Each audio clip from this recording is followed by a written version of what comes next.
Welcome back to the channel, guys. My name is Gene. You are watching Lubed for December the 3rd, 2023, Season 3, Episode 18. My sincere apologies coming out to you for not doing a midweek episode last week. I came down with the real bad stomach bug or something. I actually missed work for 3 days, so... yeah, I was down and out. Yesterday was the first time I actually felt good, and then I realized, okay, I think we could do NHL Aftermath, and I think we're back on schedule with Lubed, and I'm going to work tomorrow. So things are a lot better in my universe right now, but I do apologize. That being said, I have to cover 3 games today. The Anaheim game, who are the other 2? Vegas, and the Winnipeg Jets game. And I'm going to just briefly cover those scoring summaries. We all watch those games. We're all impressed with our Oilers because the Oilers are doing really, really, really good. I don't understand this team. I'm still not on board with them making the playoffs yet. I still have to see more of a sample size, but they're definitely on the right track. They are right now on their little CBA hiatus for a week, so they do not play again until Wednesday when they face the Canes.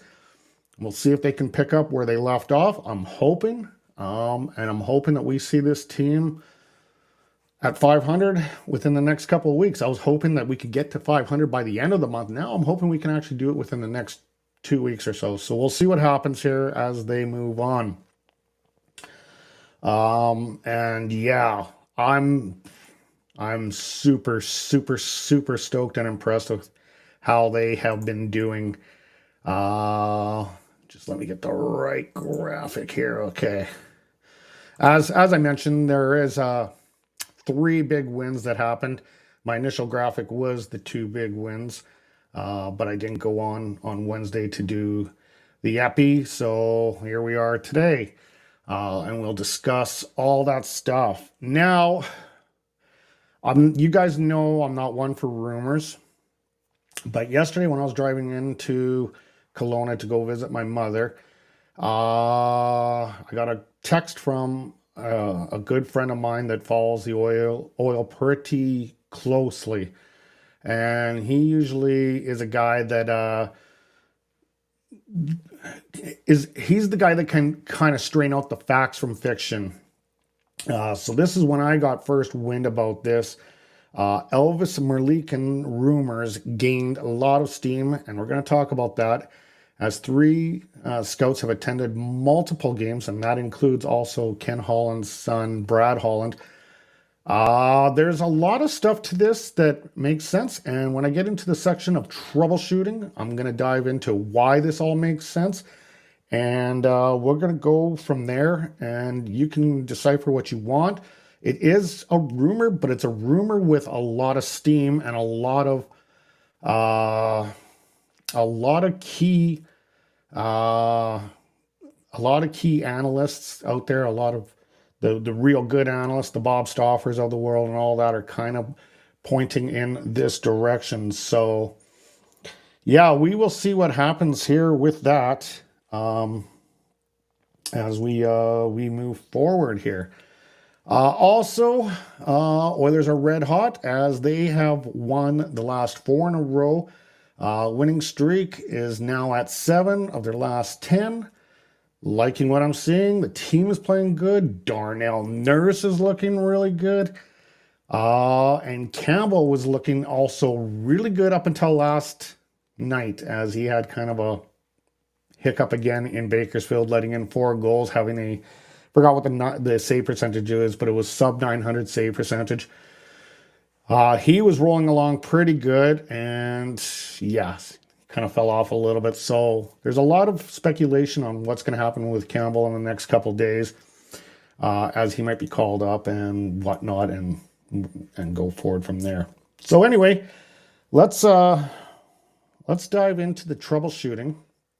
And on troubleshooting on this particular episode, why is it making sense that Elvis Merzlikins could come to Edmonton?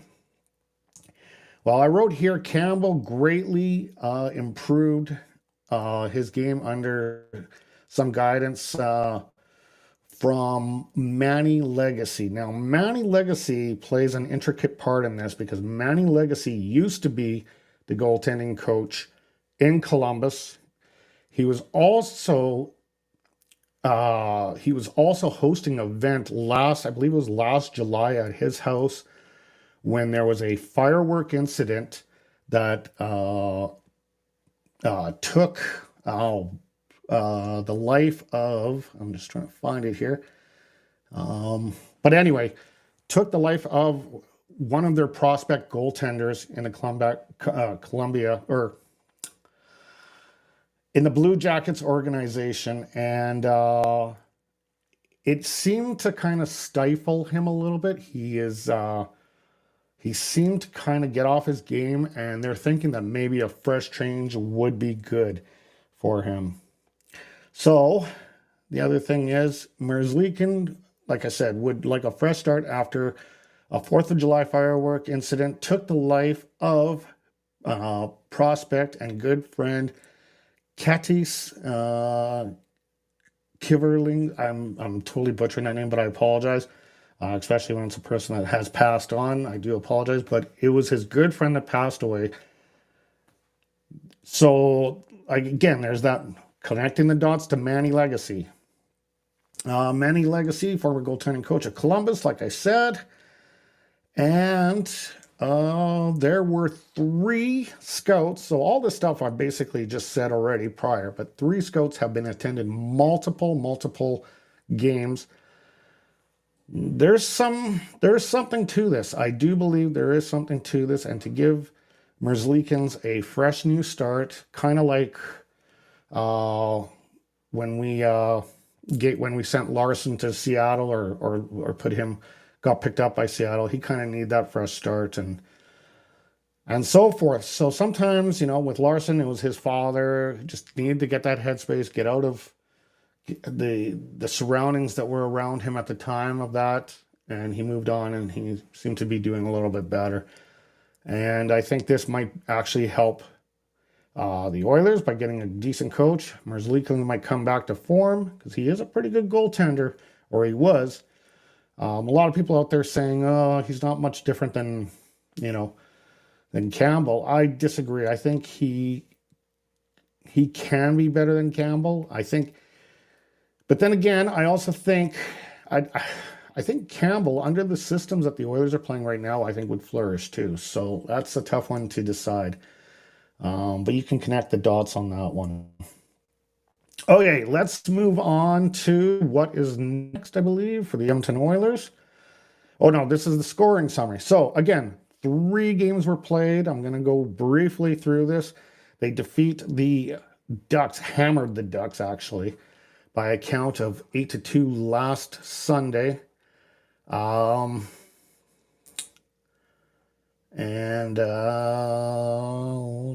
Okay, so yeah, they hammered on the Ducks, and then they beat the Vegas Golden Knights. This game shouldn't have been as close as it was. They let up, I think, 2 goals in the last 5 minutes to allow the Golden Knights to tie it, and it went to a shootout as they had a 4-2 lead late in the 3rd period.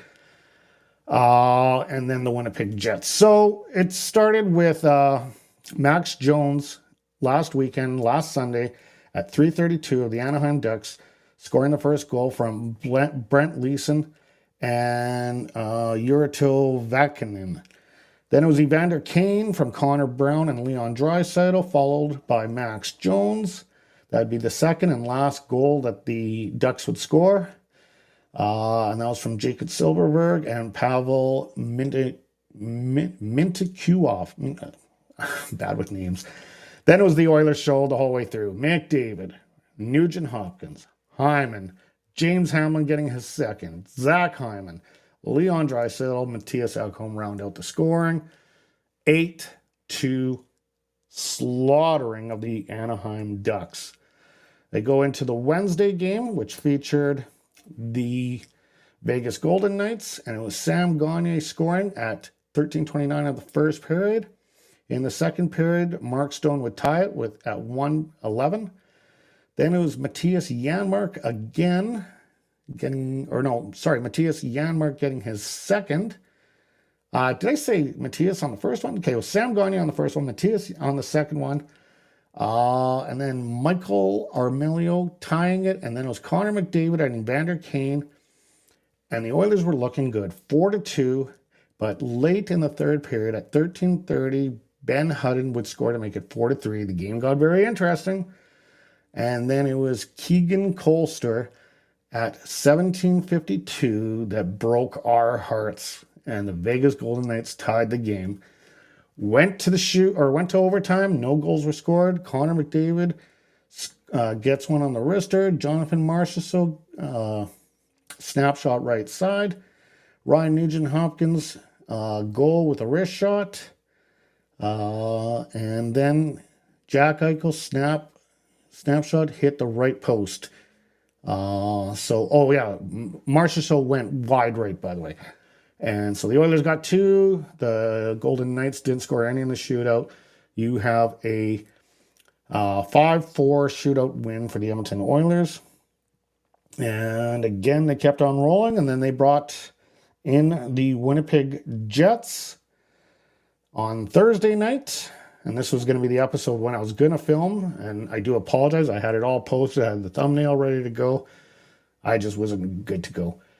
Cole Perfetti scored on the power play from Mark Scheifele and Kyle Connor in the first period. There was no second period goals. This was a tight played game.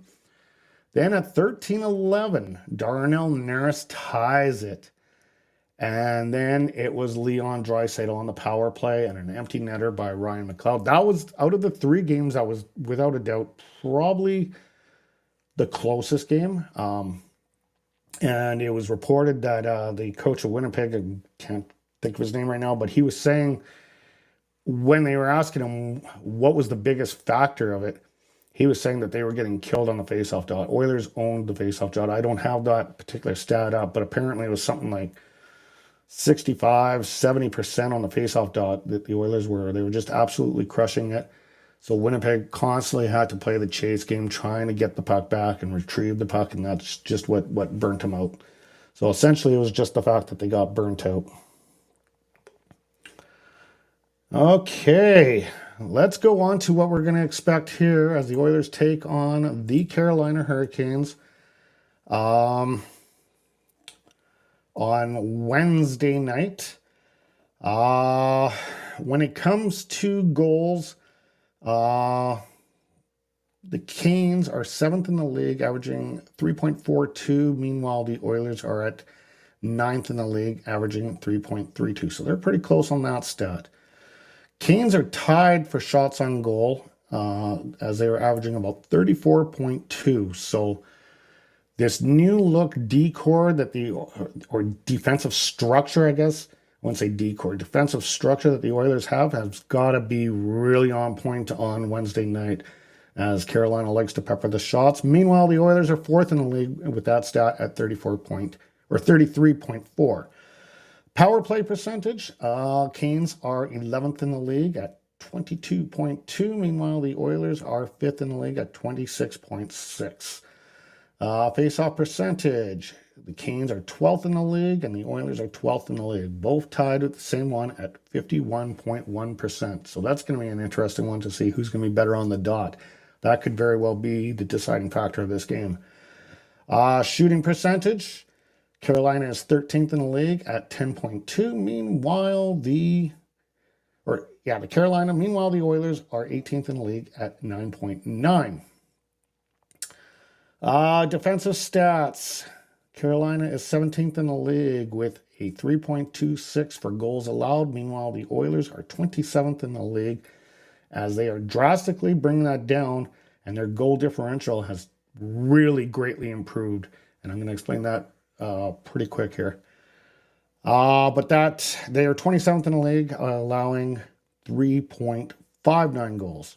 And that's just from the horrific start of their season.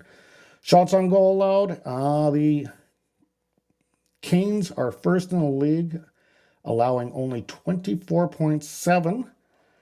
Meanwhile, the Oilers are 6th in the league, allowing 28.5. So Canes are pretty good defensively, but they're also facing McDavid and Draisaitl and company. So it could be an interesting return. Penalty minutes. The Canes are 21st in the league at 10.9. Meanwhile, the Oilers are 25th in the league at 11.4. And the penalty kill is 21st in the league at 76.9 for Canes. The Oilers at 78.2. That puts them in 20th of the league. Their previous matchup was on November 22nd when the Canes beat them 6-3. I expect a much closer game this time, a much tighter structured game. I think it's going to be more of a battle. I don't think you're going to see a 9-goal game. I'm going to call this game as let's go on the under on this one. I'm going to say maybe 3-2 maximum, but a 2-1 game, a 1-0 kind of game. It's going to be a tight game. Or it's going to be an absolute blowout. It just depends how the Oilers come out of this break that they had. Antti Ranta is expected to start for Carolina. Stuart Skinner expected to start with the Oilers. Both have a shutout each, and both have sub 900 goals against or save percentages. So, yeah, we will definitely be in tuned with that. Let's take a look at what's up and coming as the Oilers get set to return to play on Wednesday with a game against what I just mentioned, Carolina. Then they're going to play Minnesota. Then they go and play, I think these are going to be road. No, they are not road games because they played already Tampa and Florida. I think these guys are coming into town. I wish their schedule would actually be a little bit more clear on which is home games and which is away games, but it is not. Or is it? Yeah, actually it is. I think the orange ones, okay. So these look like they're all home games. I don't understand the Tampa one. But anyway, they play New Jersey, Chicago, Tampa, Florida, the New York Islanders, the New Jersey Devils again for a second time this month, and then the Rangers. Then they take their Christmas break, week off, and then we don't see them until the 28th and on the 30th of the month. All right. Yes, it's good to be back, guys, and I hope you guys enjoy my episode with Sammy yesterday, if you did happen to tune in, as we had a pretty good discussion about the whole Corey Perry situation and our thoughts on it. We also went over the standings and all that kind of stuff. Here's your current up-to-date Western Conference standings. Now, there is some games going on tonight, but in the Central, you got the Avs, Stars, and Jets rounding out the Central. In the Pacific, you got the Golden Knights, Vancouver, and LA rounding out that. Your wild cards are Arizona and St. Louis. Now, Edmonton is in the same spot that they were last week. They're 7th in the Pacific, and I believe 13th or 14th in the conference. Where they have greatly improved is their goal differential was like -14 last week. The last I checked, it's -5. So they've gained huge ground on their goal differential. They're only 3 games out of 500 now, and they're creeping up on teams like St. Louis right now. They're only 6 points back of St. Louis. So the season is still very much alive mathematically, but they have to keep going, and that's where I have my dilemma of being totally sold that they can make the playoffs. But we'll see what happens. If they keep playing the way they've been playing these last few games, then they're back on board. Simple as that. And I was wrong, and I'm eating my words, and I'm be happy to be eating my words, like I said to you guys before. All right. Okay, and I do have a vote for you guys in the oil referendum. Do you guys think Merzlikins would be a good fit in the orange and blue? I already voted. I say yes, I think he would be. So scan that QR code. I will drop this banner down so you can actually scan it without any interruption. Scan that QR code. It'll take you to the voting app on EVMukes, and you will be able to go from there and place your vote, and I'll give you the results next week. All right. And for our final thoughts, no one chimed in tonight, so I'm just going to quickly run by a few things here. I like what I'm seeing. I am liking what I am seeing by this team. This team is looking really good. Whatever Knobloch is doing, he's doing a good thing. He's getting them to play the right way. And this week here that they had is the first time they're actually getting some serious practices in, and they're actually starting to do some things that Knobloch, a little bit of his style, they're going to start implementing a lot more of his style this week with that week off, and they're going to rest up some of the bumps and bruises, and we'll see what happens. And as far as Merzlikins goes, stay tuned, guys. We may see something. Again, I don't do too many videos on rumors because I'm not a big fan of them. God bless all the ones that do it. I don't really care as long as you're not making the stupid rumors that came out of the whole Corey Perry situation. But when it comes to these rumors, I have no problem. It's just not my thing. But when there's a lot of steam involved, that's when I'll actually jump on board and say, hey, there's a lot of connections here, and let's explore it and see what happens. So anyway, guys, I think that's about all I got for tonight. If you like the content I bring on either this channel or its brother channel, NHL Aftermath, feel free to hit that like button, share, and subscribe. And we will talk soon. Stay warm. It's getting a little cold out there. Stay healthy, stay happy, stay hydrated. We'll see you probably on Thursday. Have a good night.